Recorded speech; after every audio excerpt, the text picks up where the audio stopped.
अवधूत चिंतन श्री गुरुदेव दत्त श्री स्वामी समर्थ 15 एप्रिल 2026 वार बुधवार या दिवशी आहे स्वामी समर्थ महाराजांची पुण्यतिथी।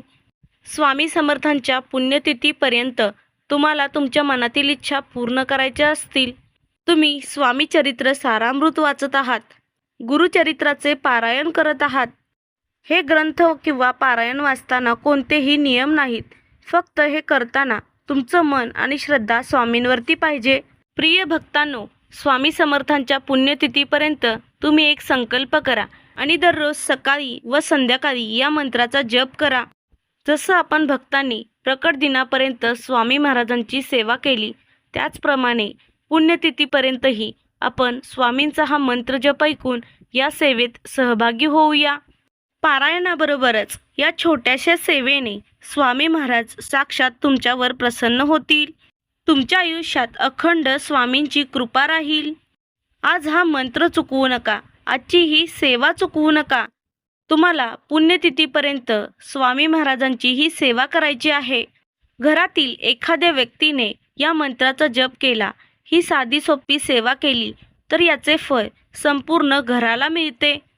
तुम्हाला कोणतेही पारायण करणे शक्य नसेल तर तुम्ही या मंत्राचा जप करून स्वामी समर्थांचा आशीर्वाद प्राप्त करून घेऊ शकता। चला तर या मंत्र जपाला सुरुवात करूया। ओम श्री गुरुदत्तात्रय स्वामी समर्थाय नमोस्तुते। ओम श्री गुरुदत्तात्रय स्वामी समर्थाय नमोस्तुते। ओम श्री गुरुदत्तात्रय स्वामी समर्थाय नमोस्तुते।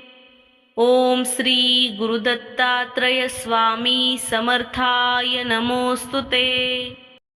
ओम श्री गुरुदत्तात्रय स्वामी समर्थाय नमोस्तुते। ओम श्री गुरुदत्तात्रय स्वामी समर्थाय नमोस्तुते। ओम श्री गुरुदत्तात्रय स्वामी समर्थाय नमोस्तुते। ओम श्री गुरुदत्तात्रय स्वामी समर्थाय नमोस्तुते। ओम श्री गुरुदत्तात्रय स्वामी समर्थाय नमोस्तुते। ओम श्री गुरुदत्तात्रय स्वामी समर्थाय नमोस्तुते। ओम श्री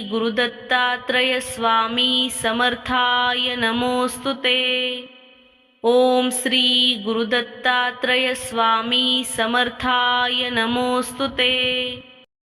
ओम श्री गुरुदत्तात्रय स्वामी समर्थाय नमोस्तुते। ओम श्री गुरुदत्तात्रय स्वामी समर्थाय नमोस्तुते। ओम श्री गुरुदत्तात्रय स्वामी समर्थाय नमोस्तुते। ओम श्री गुरुदत्तात्रय स्वामी समर्थाय नमोस्तुते। ओम श्री गुरुदत्तात्रय स्वामी समर्थाय नमोस्तुते। ओम श्री गुरुदत्तात्रय स्वामी समर्थाय नमोस्तुते। ओम श्री गुरुदत्तात्रय स्वामी समर्थाय नमोस्तुते। ओम श्री गुरुदत्तात्रय स्वामी समर्थाय नमोस्तुते। ओम श्री गुरुदत्तात्रय स्वामी समर्थाय नमोस्तुते। ओम श्री गुरुदत्तात्रय स्वामी समर्थाय नमोस्तुते। ओम श्री गुरुदत्तात्रय स्वामी समर्थाय नमोस्तुते। ओम श्री गुरुदत्तात्रय स्वामी समर्थाय नमोस्तुते। ओम श्री गुरुदत्तात्रय स्वामी समर्थाय नमोस्तुते।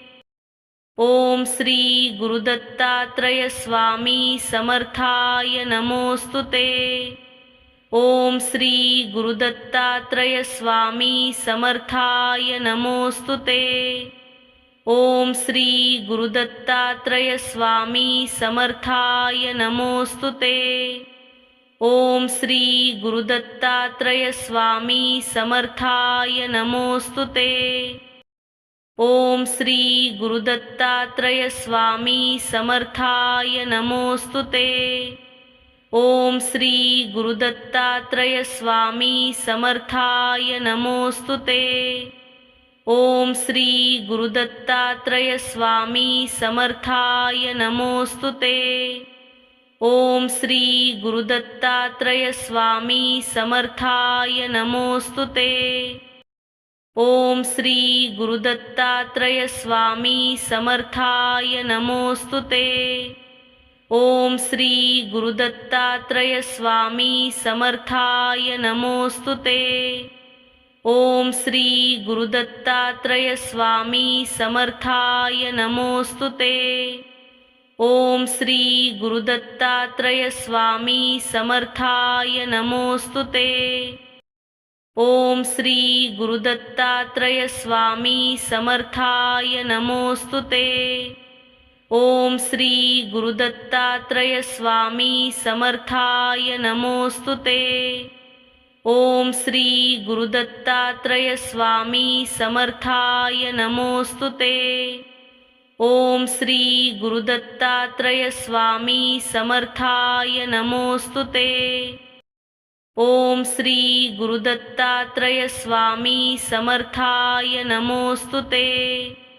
ओम श्री गुरुदत्तात्रय स्वामी समर्थाय नमोस्तुते। ओम श्री गुरुदत्तात्रय स्वामी समर्थाय नमोस्तुते। ओम श्री गुरुदत्तात्रय स्वामी समर्थाय नमोस्तुते। ओम श्री गुरुदत्तात्रय स्वामी समर्थाय नमोस्तुते। ओम श्री गुरुदत्तात्रय स्वामी समर्थाय नमोस्तुते। ओम श्री गुरुदत्तात्रय स्वामी समर्थाय नमोस्तुते। ओम श्री गुरुदत्तात्रय स्वामी समर्थाय नमोस्तुते। ओम श्री गुरुदत्तात्रय स्वामी समर्थाय नमोस्तुते। ओम श्री गुरुदत्तात्रय स्वामी समर्थाय नमोस्तुते। ओम श्री गुरुदत्तात्रय स्वामी समर्थाय नमोस्तुते। ओम श्री गुरुदत्तात्रय स्वामी समर्थाय नमोस्तुते। ओम श्री गुरुदत्तात्रय स्वामी समर्थाय नमोस्तुते। ओम श्री गुरुदत्तात्रय स्वामी समर्थाय नमोस्तुते। ओम श्री गुरुदत्तात्रय स्वामी समर्थाय नमोस्तुते। ओम श्री गुरुदत्तात्रय स्वामी समर्थाय नमोस्तुते। ओम श्री गुरुदत्तात्रय स्वामी समर्थाय नमोस्तुते। ओम श्री गुरुदत्तात्रय स्वामी समर्थाय नमोस्तुते। ओम श्री गुरुदत्तात्रय स्वामी समर्थाय नमोस्तुते। ओम श्री गुरुदत्तात्रय स्वामी समर्थाय नमोस्तुते। ओम श्री गुरुदत्तात्रय स्वामी समर्थाय नमोस्तुते। ओम श्री गुरुदत्तात्रय स्वामी समर्थाय नमोस्तुते। ओम श्री गुरुदत्तात्रय स्वामी समर्थाय नमोस्तुते। ओम श्री गुरुदत्तात्रय स्वामी समर्थाय नमोस्तुते। ओम श्री गुरुदत्तात्रय स्वामी समर्थाय नमोस्तुते। ओम श्री गुरुदत्तात्रय स्वामी समर्थाय नमोस्तुते। ओम श्री गुरुदत्तात्रय स्वामी समर्थाय नमोस्तुते। ओम श्री गुरुदत्तात्रय स्वामी समर्थाय नमोस्तुते। ओम श्री गुरुदत्तात्रय स्वामी समर्थाय नमोस्तुते।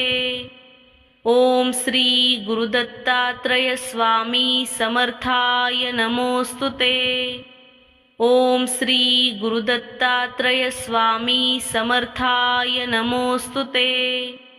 ओम श्री गुरुदत्तात्रय स्वामी समर्थाय नमोस्तुते। ओम श्री गुरुदत्तात्रय स्वामी समर्थाय नमोस्तुते। ओम श्री गुरुदत्तात्रय स्वामी समर्थाय नमोस्तुते। ओम श्री गुरुदत्तात्रय स्वामी समर्थाय नमोस्तुते। ओम श्री गुरुदत्तात्रय स्वामी समर्थाय नमोस्तुते।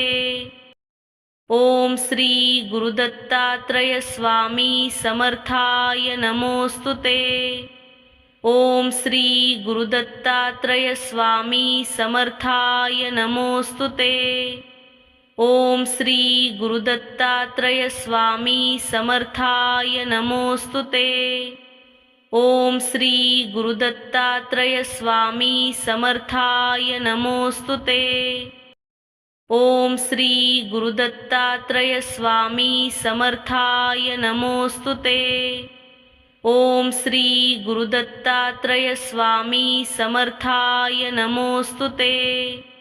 ओम श्री गुरुदत्तात्रय स्वामी समर्थाय नमोस्तुते।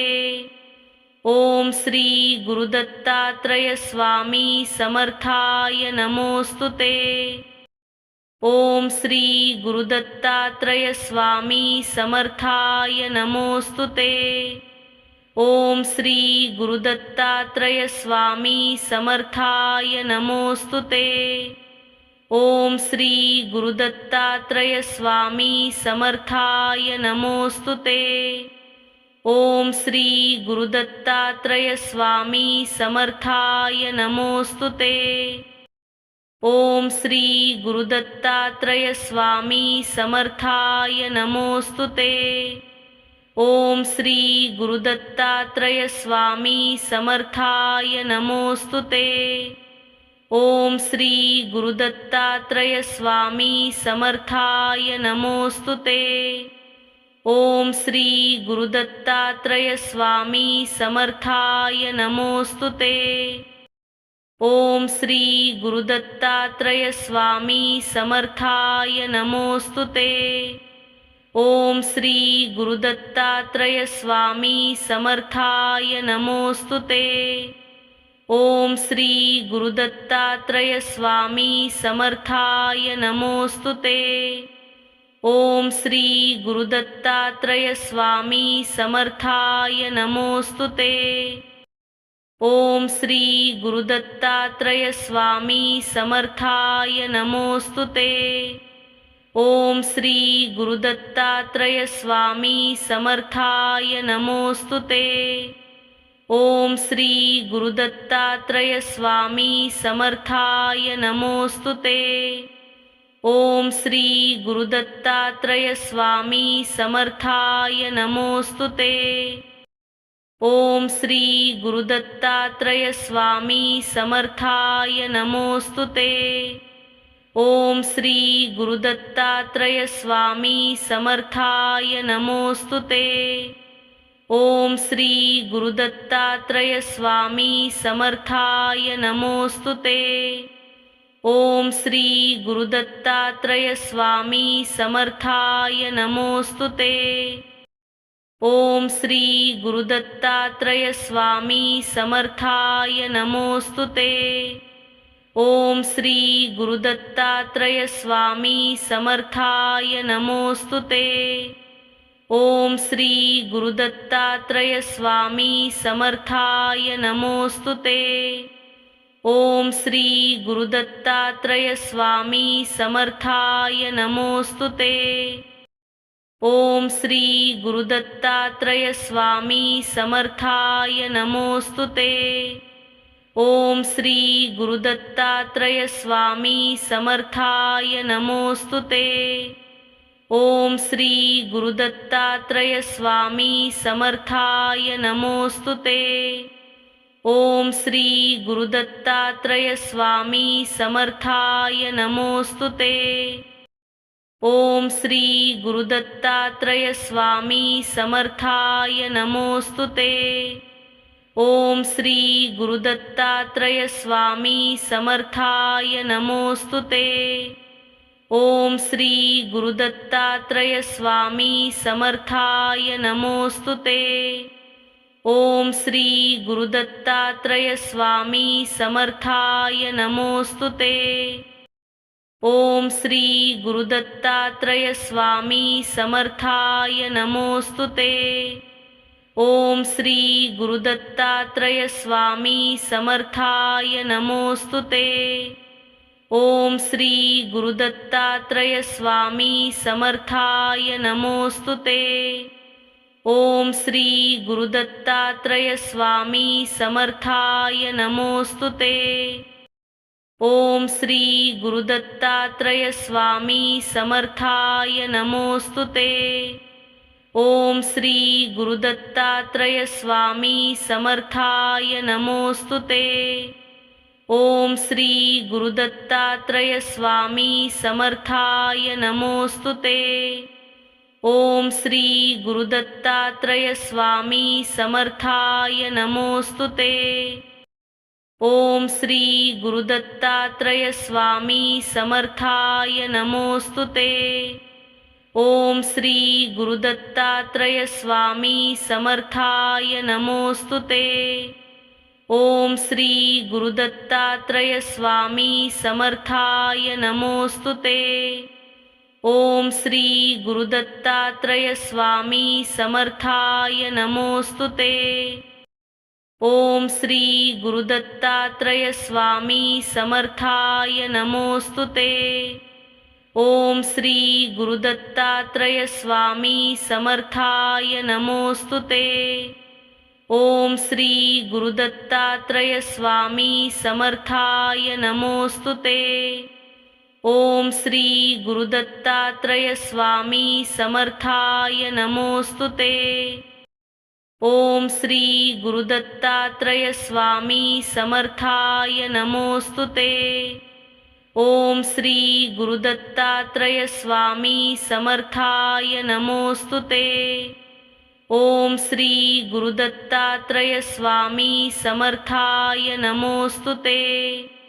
ओम श्री गुरुदत्तात्रय स्वामी समर्थाय नमोस्तुते। ओम श्री गुरुदत्तात्रय स्वामी समर्थाय नमोस्तुते। ओम श्री गुरुदत्तात्रय स्वामी समर्थाय नमोस्तुते। ओम श्री गुरुदत्तात्रय स्वामी समर्थाय नमोस्तुते। ओम श्री गुरुदत्तात्रय स्वामी समर्थाय नमोस्तुते। ओम श्री गुरुदत्तात्रय स्वामी समर्थाय नमोस्तुते। ओम श्री गुरुदत्तात्रय स्वामी समर्थाय नमोस्तुते। ओम श्री गुरुदत्तात्रय स्वामी समर्थाय नमोस्तुते। ओम श्री गुरुदत्तात्रय स्वामी समर्थाय नमोस्तुते। ओम श्री गुरुदत्तात्रय स्वामी समर्थाय नमोस्तुते। ओम श्री गुरुदत्तात्रय स्वामी समर्थाय नमोस्तुते। ओम श्री गुरुदत्तात्रय स्वामी समर्थाय नमोस्तुते। ओम श्री गुरुदत्तात्रय स्वामी समर्थाय नमोस्तुते।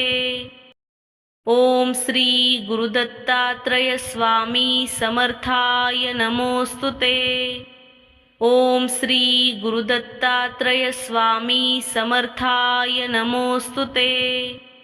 ओम श्री गुरुदत्तात्रय स्वामी समर्थाय नमोस्तुते। ओम श्री गुरुदत्तात्रय स्वामी समर्थाय नमोस्तुते। ओम श्री गुरुदत्तात्रय स्वामी समर्थाय नमोस्तुते। ओम श्री गुरुदत्तात्रय स्वामी समर्थाय नमोस्तुते। ओम श्री गुरुदत्तात्रय स्वामी समर्थाय नमोस्तुते। ओम श्री गुरुदत्तात्रय स्वामी समर्थाय नमोस्तुते। ओम श्री गुरुदत्तात्रय स्वामी समर्थाय नमोस्तुते। ओम श्री गुरुदत्तात्रय स्वामी समर्थाय नमोस्तुते। ओम श्री गुरुदत्तात्रय स्वामी समर्थाय नमोस्तुते। ओम श्री गुरुदत्तात्रय स्वामी समर्थाय नमोस्तुते। ओम श्री गुरुदत्तात्रय स्वामी समर्थाय नमोस्तुते। ओम श्री गुरुदत्तात्रय स्वामी समर्थाय नमोस्तुते।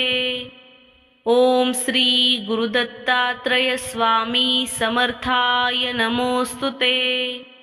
ओम श्री गुरुदत्तात्रय स्वामी समर्थाय नमोस्तुते।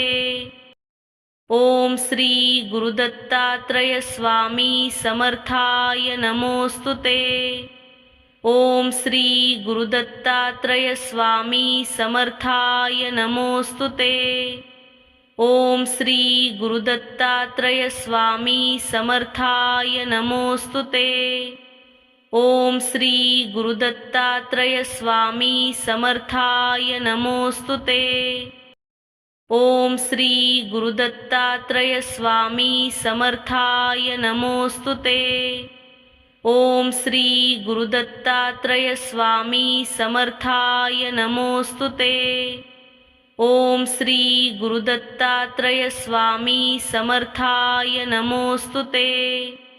ओम श्री गुरुदत्तात्रय स्वामी समर्थाय नमोस्तुते। ओम श्री गुरुदत्तात्रय स्वामी समर्थाय नमोस्तुते। ओम श्री गुरुदत्तात्रय स्वामी समर्थाय नमोस्तुते।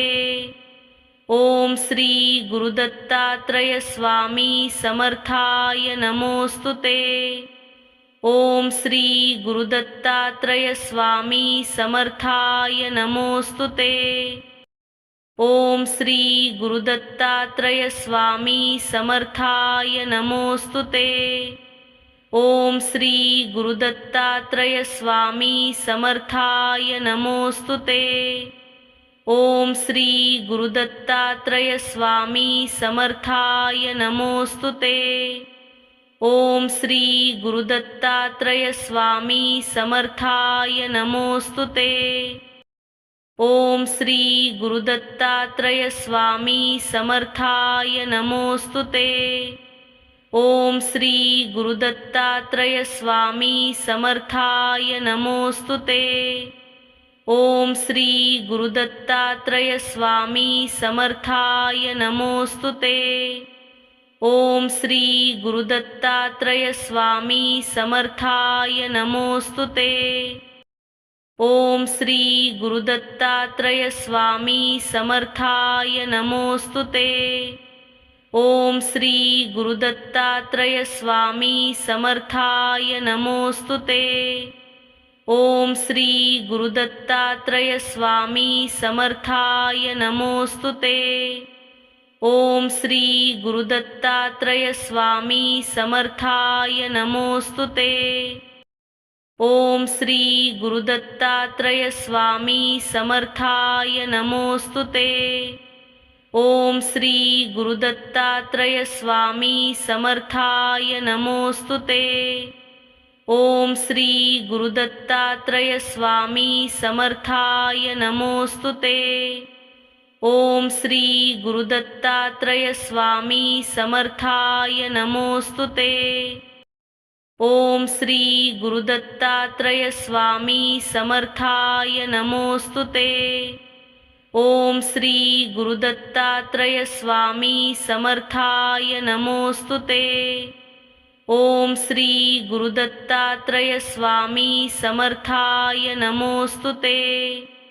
ओम श्री गुरुदत्तात्रय स्वामी समर्थाय नमोस्तुते। ओम श्री गुरुदत्तात्रय स्वामी समर्थाय नमोस्तुते। ओम श्री गुरुदत्तात्रय स्वामी समर्थाय नमोस्तुते।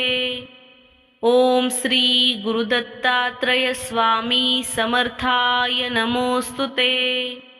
ओम श्री गुरुदत्तात्रय स्वामी समर्थाय नमोस्तुते। ओम श्री गुरुदत्तात्रय स्वामी समर्थाय नमोस्तुते। ओम श्री गुरुदत्तात्रय स्वामी समर्थाय नमोस्तुते। ओम श्री गुरुदत्तात्रय स्वामी समर्थाय नमोस्तुते। ओम श्री गुरुदत्तात्रय स्वामी समर्थाय नमोस्तुते।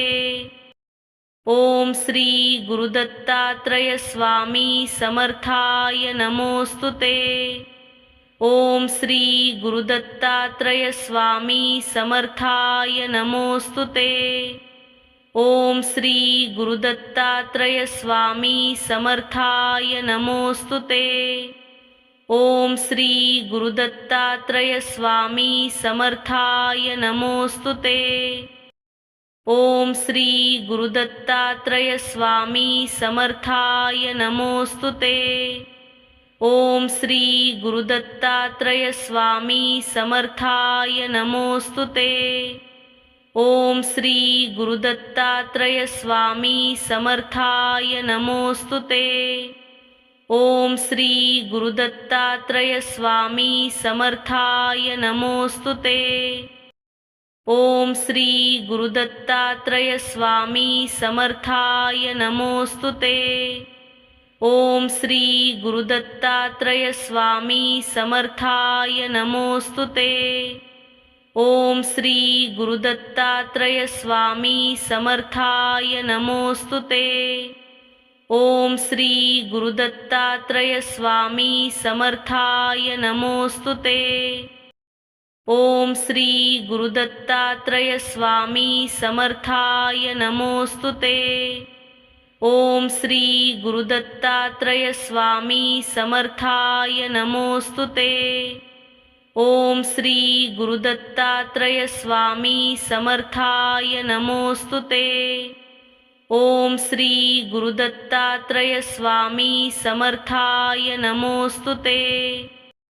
ओम श्री गुरुदत्तात्रय स्वामी समर्थाय नमोस्तुते। ओम श्री गुरुदत्तात्रय स्वामी समर्थाय नमोस्तुते। ओम श्री गुरुदत्तात्रय स्वामी समर्थाय नमोस्तुते।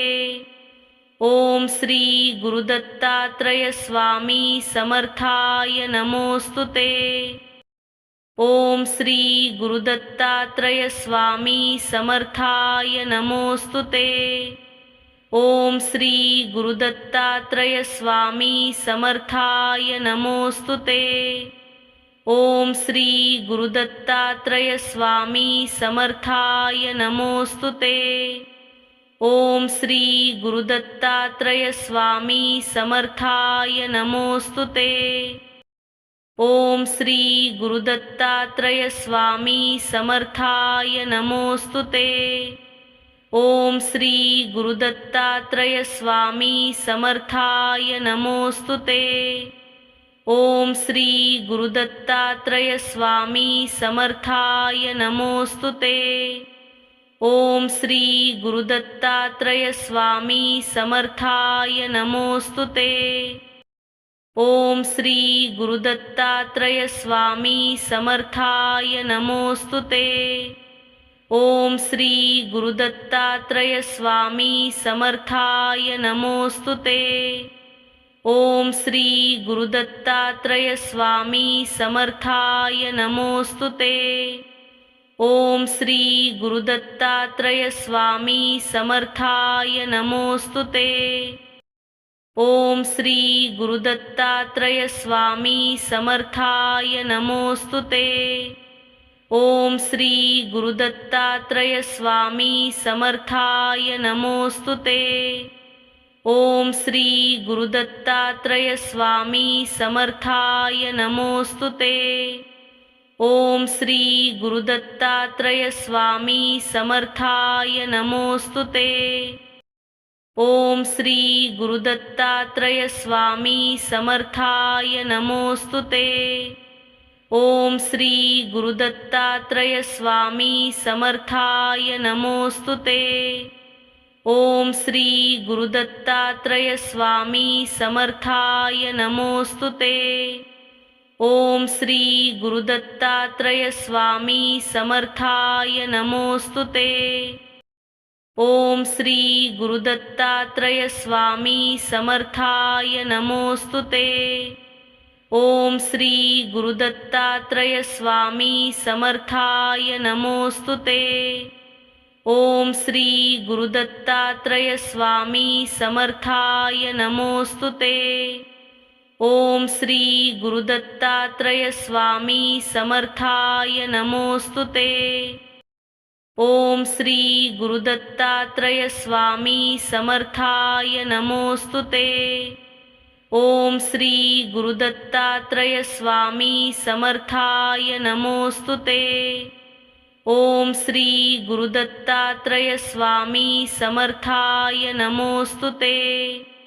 ओम श्री गुरुदत्तात्रय स्वामी समर्थाय नमोस्तुते। ओम श्री गुरुदत्तात्रय स्वामी समर्थाय नमोस्तुते। ओम श्री गुरुदत्तात्रय स्वामी समर्थाय नमोस्तुते। ओम श्री गुरुदत्तात्रय स्वामी समर्थाय नमोस्तुते। ओम श्री गुरुदत्तात्रय स्वामी समर्थाय नमोस्तुते। ओम श्री गुरुदत्तात्रय स्वामी समर्थाय नमोस्तुते। ओम श्री गुरुदत्तात्रय स्वामी समर्थाय नमोस्तुते। ओम श्री गुरुदत्तात्रय स्वामी समर्थाय नमोस्तुते। ओम श्री गुरुदत्तात्रय स्वामी समर्थाय नमोस्तुते। ओम श्री गुरुदत्तात्रय स्वामी समर्थाय नमोस्तुते। ओम श्री गुरुदत्तात्रय स्वामी समर्थाय नमोस्तुते। ओम श्री गुरुदत्तात्रय स्वामी समर्थाय नमोस्तुते।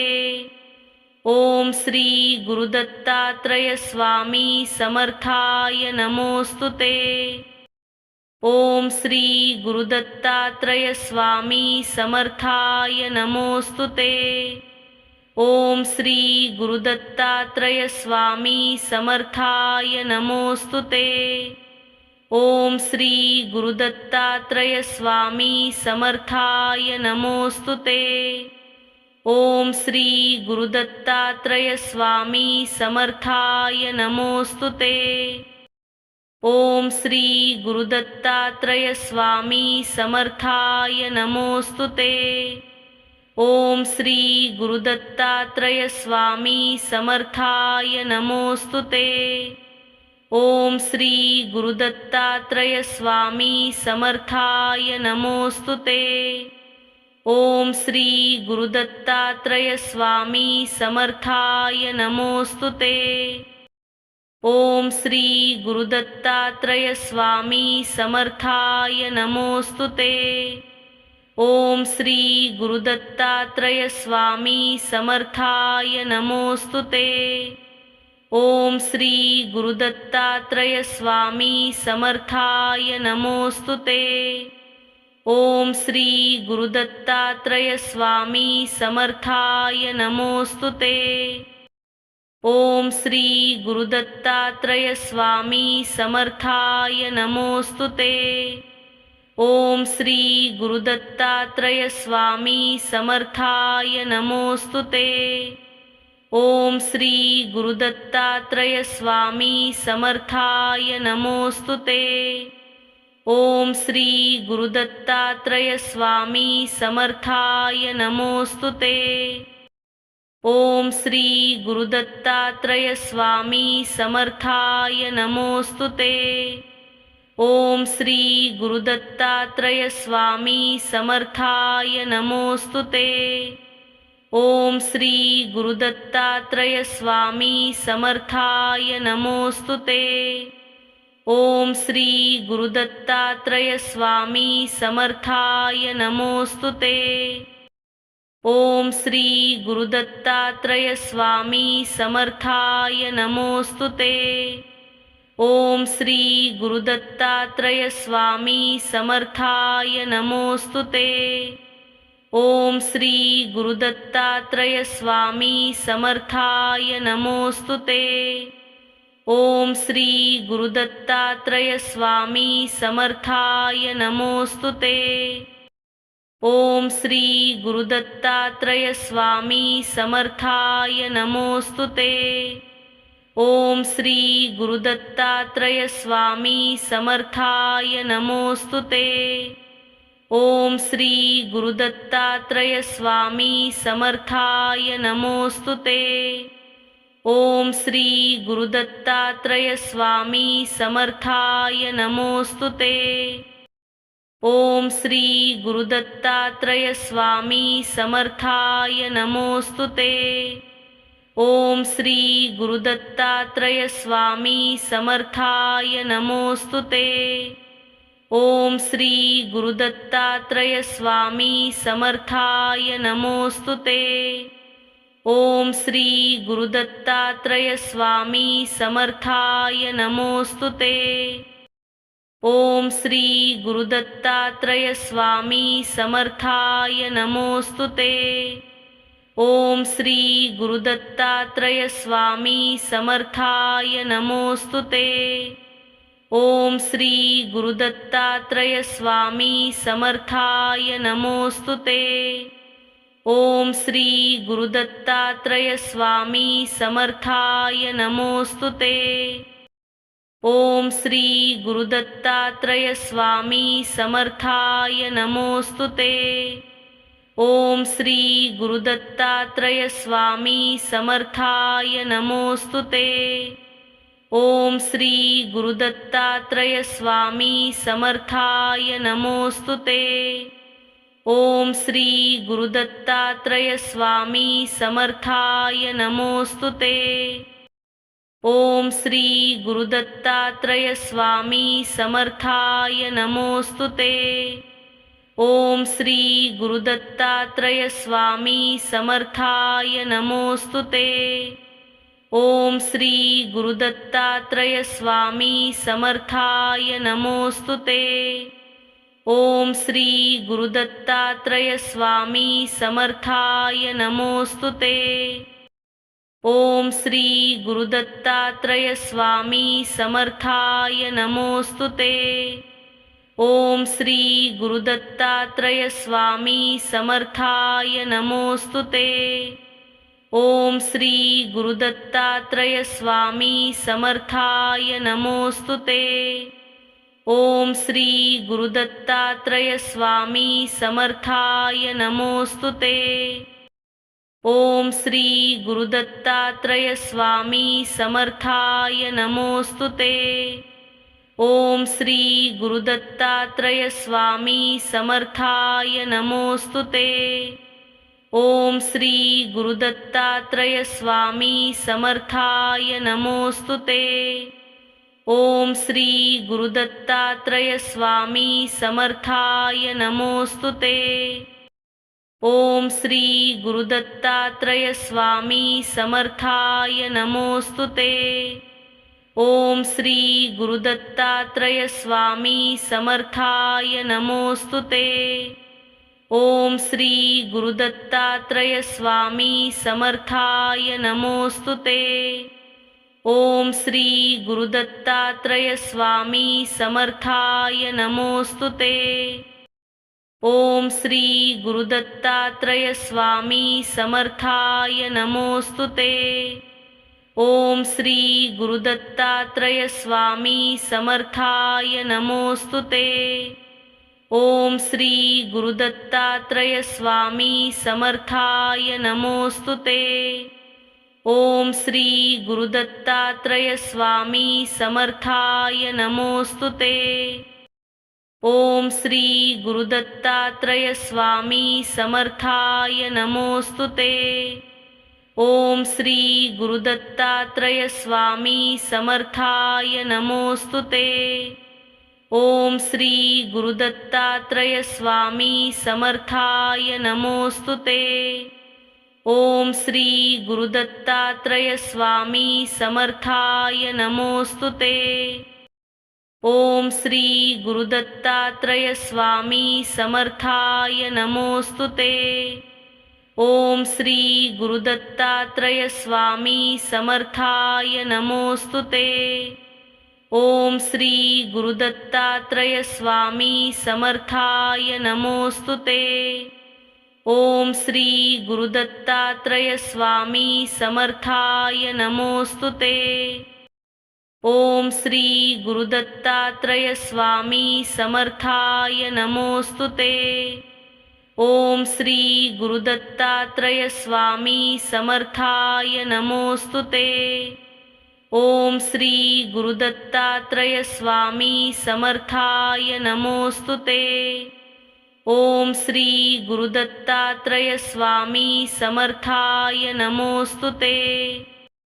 ओम श्री गुरुदत्तात्रय स्वामी समर्थाय नमोस्तुते। ओम श्री गुरुदत्तात्रय स्वामी समर्थाय नमोस्तुते।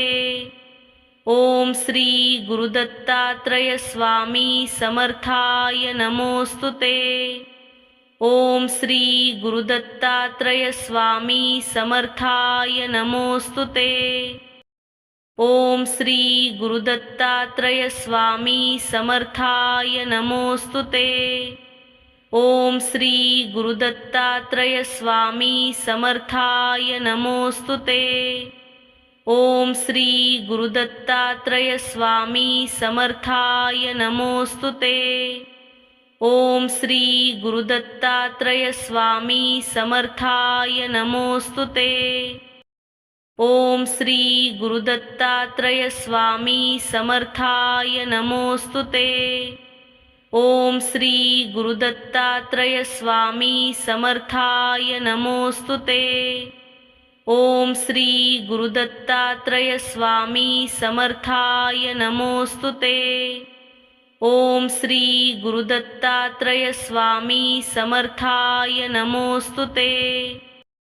ओम श्री गुरुदत्तात्रय स्वामी समर्थाय नमोस्तुते।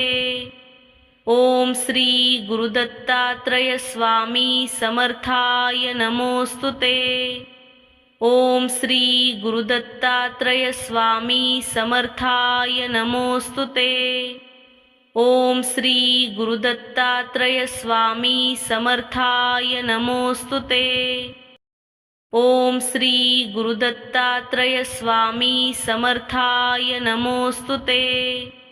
ओम श्री गुरुदत्तात्रय स्वामी समर्थाय नमोस्तुते।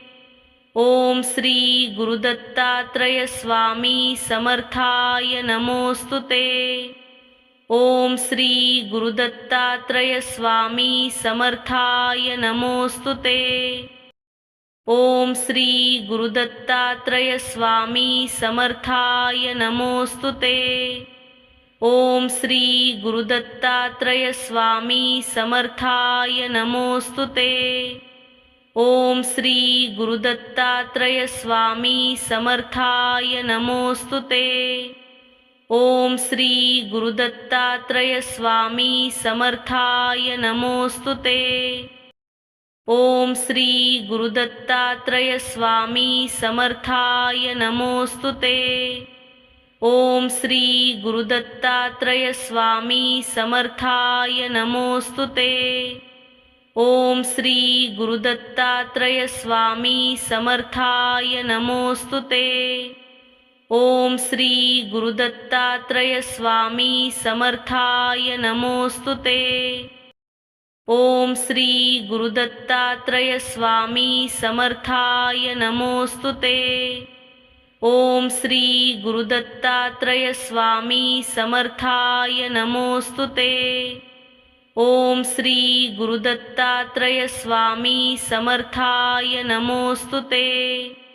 ओम श्री गुरुदत्तात्रय स्वामी समर्थाय नमोस्तुते। ओम श्री गुरुदत्तात्रय स्वामी समर्थाय नमोस्तुते। ओम श्री गुरुदत्तात्रय स्वामी समर्थाय नमोस्तुते। ओम श्री गुरुदत्तात्रय स्वामी समर्थाय नमोस्तुते। ओम श्री गुरुदत्तात्रय स्वामी समर्थाय नमोस्तुते। ओम श्री गुरुदत्तात्रय स्वामी समर्थाय नमोस्तुते। ओम श्री गुरुदत्तात्रय स्वामी समर्थाय नमोस्तुते। ओम श्री गुरुदत्तात्रय स्वामी समर्थाय नमोस्तुते।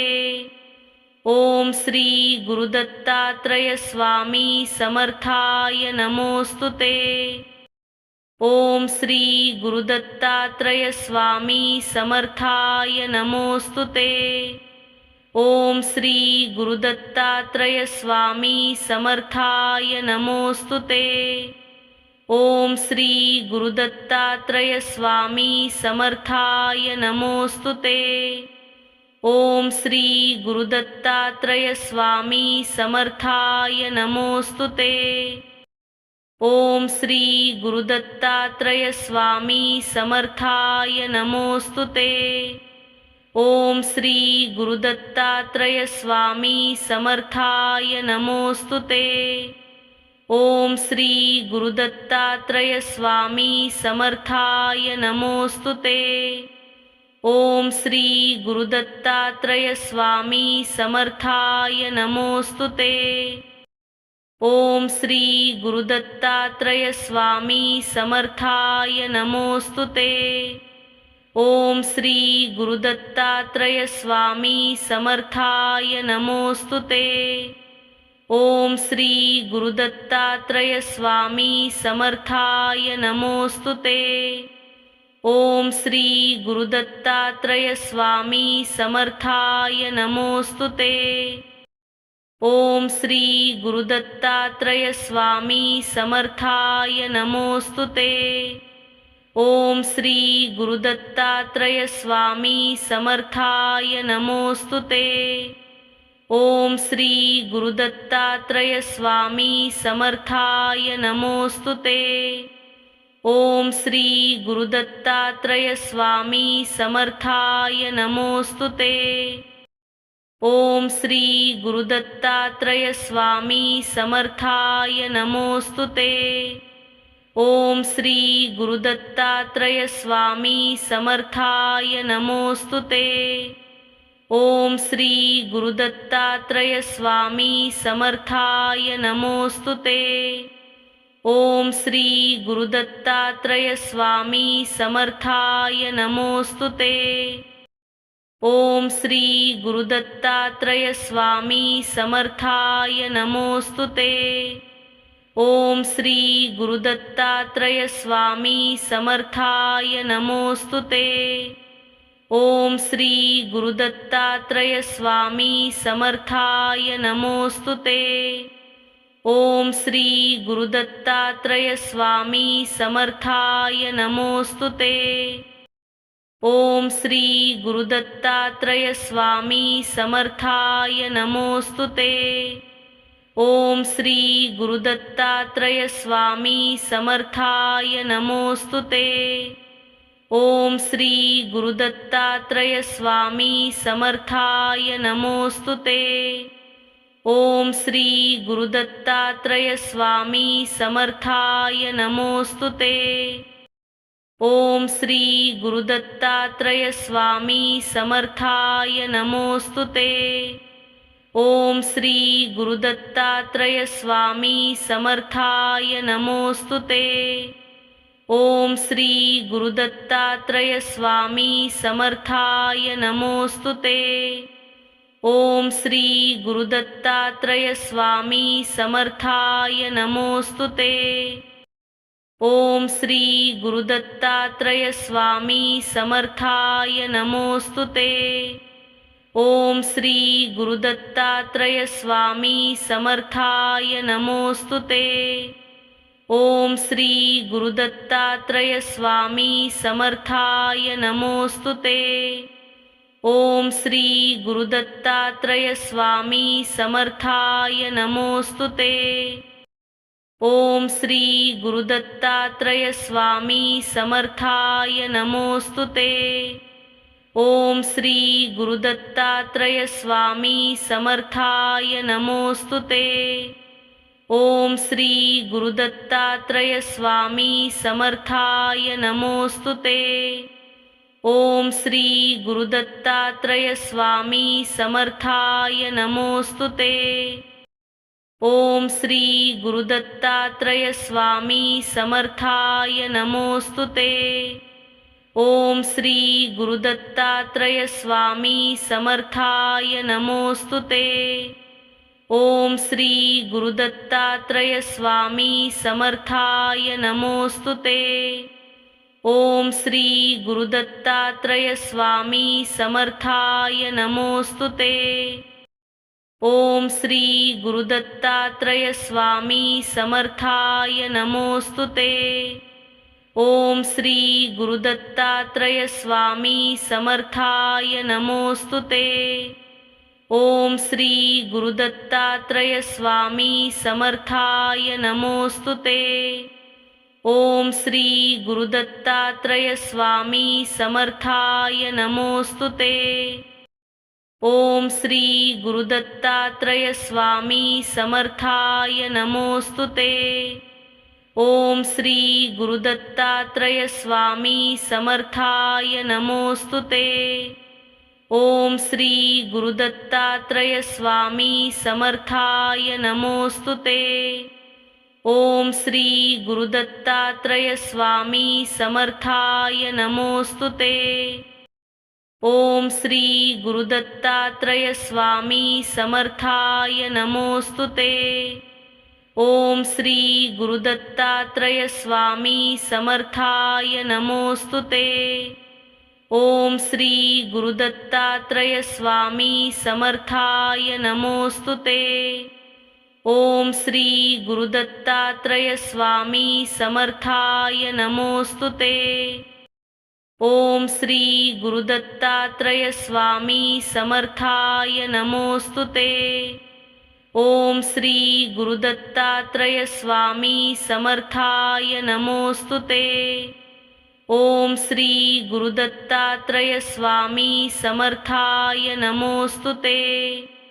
ओम श्री गुरुदत्तात्रय स्वामी समर्थाय नमोस्तुते। ओम श्री गुरुदत्तात्रय स्वामी समर्थाय नमोस्तुते। ओम श्री गुरुदत्तात्रय स्वामी समर्थाय नमोस्तुते। ओम श्री गुरुदत्तात्रय स्वामी समर्थाय नमोस्तुते। ओम श्री गुरुदत्तात्रय स्वामी समर्थाय नमोस्तुते। ओम श्री गुरुदत्तात्रय स्वामी समर्थाय नमोस्तुते। ओम श्री गुरुदत्तात्रय स्वामी समर्थाय नमोस्तुते। ओम श्री गुरुदत्तात्रय स्वामी समर्थाय नमोस्तुते। ओम श्री गुरुदत्तात्रय स्वामी समर्थाय नमोस्तुते। ओम श्री गुरुदत्तात्रय स्वामी समर्थाय नमोस्तुते। ओम श्री गुरुदत्तात्रय स्वामी समर्थाय नमोस्तुते। ओम श्री गुरुदत्तात्रय स्वामी समर्थाय नमोस्तुते। ओम श्री गुरुदत्तात्रय स्वामी समर्थाय नमोस्तुते। ओम श्री गुरुदत्तात्रय स्वामी समर्थाय नमोस्तु ते। ओम श्री गुरुदत्तात्रय स्वामी समर्थाय नमोस्तु ते। ओम श्री गुरुदत्तात्रय स्वामी समर्थाय नमोस्तु ते। ओम श्री गुरुदत्तात्रय स्वामी समर्थाय नमोस्तु ते। ओम श्री गुरुदत्तात्रय स्वामी समर्थाय नमोस्तु ते। ओम श्री गुरुदत्तात्रय स्वामी समर्थाय नमोस्तु ते। ओम श्री गुरुदत्तात्रय स्वामी समर्थाय नमोस्तु ते। ओम श्री गुरुदत्तात्रय स्वामी समर्थाय नमोस्तु ते। ओम श्री गुरुदत्तात्रय स्वामी समर्थाय नमोस्तु ते। ओम श्री गुरुदत्तात्रय स्वामी समर्थाय नमोस्तु ते। ओम श्री गुरुदत्तात्रय स्वामी समर्थाय नमोस्तु ते। ओम श्री गुरुदत्तात्रय स्वामी समर्थाय नमोस्तु ते। ओम श्री गुरुदत्तात्रय स्वामी समर्थाय नमोस्तु ते। ओम श्री गुरुदत्तात्रय स्वामी समर्थाय नमोस्तु ते। ओम श्री गुरुदत्तात्रय स्वामी समर्थाय नमोस्तु ते। ओम श्री गुरुदत्तात्रय स्वामी समर्थाय नमोस्तु ते। ओम श्री गुरुदत्तात्रय स्वामी समर्थाय नमोस्तु ते। ओम श्री गुरुदत्तात्रय स्वामी समर्थाय नमोस्तु ते। ओम श्री गुरुदत्तात्रय स्वामी समर्थाय नमोस्तु ते। ओम श्री गुरुदत्तात्रय स्वामी समर्थाय नमोस्तु ते।